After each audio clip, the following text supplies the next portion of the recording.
Kalau tim memang sudah kita siapkan dari awal tahun ya, karena memang panitia pelaksana untuk penyelenggaraan HUT RI ke-79 di IKN ini memang sudah dibentuk sejak awal tahun. Pertanggal 31 Januari 2024 sudah dilaksanakan rapat pleno pertama semua panitia.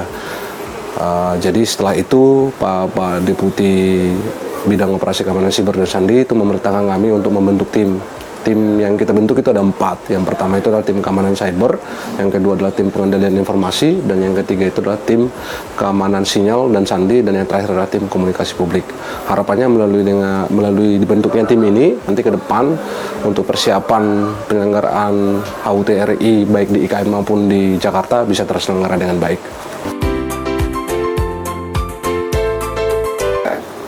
Kalau untuk langkah-langkah tentunya kita pertama harus melakukan penilaian dulu ya terhadap aset-aset mana yang kritikal yang harus kita amankan, karena memang ruang lingkupnya cukup besar, karena IKN ini kan merupakan ibu kota Nusantara yang akan menjadi digunakan nanti untuk pusat pemerintahan, sehingga kita fokus terkait dengan bagaimana pelaksanaan HUT RI ke-79 ini. Kita coba petakan mana yang aset-aset strategis, tentunya kita berkoordinasi dengan pasukan kawan dan pemilik aset supaya kita bisa petakan nanti di mana yang harus kita perkuat terkait dengan pengamanan cybernya. Kalau untuk penilaian risiko sendiri tentunya ada ya. Jadi kita bisa melihat karena di negara-negara lain atau lesson learned dari negara-negara yang pernah menyelenggarakan kegiatan penyelenggaraan HUT.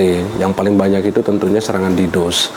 Untuk itu kita berkoordinasi dengan para penyelenggara telekomunikasi tentunya, baik yang berbasis FO maupun selular, untuk bisa meningkatkan kewaspadaan terhadap serangan DDoS. Tentunya juga butuh asistensi dari BSSN bagaimana kita melakukan proteksi menyeluruh supaya serangan tersebut tidak terjadi dan dapat mengganggu berlangsungnya proses penyelenggaraan kegiatan HUT RI ke-79 ini.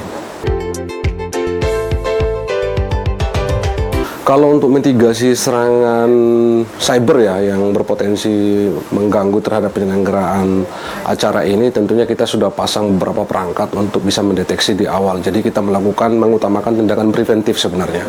Jadi tindakan preventif ini kita memasang beberapa perangkat di aset-aset yang kritikal supaya nanti apabila ada serangan kita sudah mendeteksi terlebih dahulu, lalu kita lakukan notifikasi kepada para pemilik aset. Habis itu setelah itu kita bisa melakukan yang namanya tindakan preventif, dan apabila ada tindakan lebih lanjut nanti kita asistensi para pemilik aset supaya tidak sampai membuat penyelenggaraan kegiatan ini terhambat seperti itu.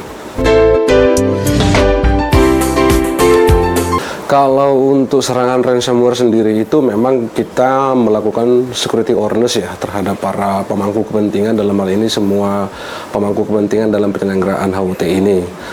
Dan tentunya melalui security awareness ini kita sampaikan bahwa kepada para pemilik aset kritikal supaya lebih mengedepankan yang namanya bagaimana cyber hygiene itu bisa terimplementasi dengan baik di masing-masing infrastruktur.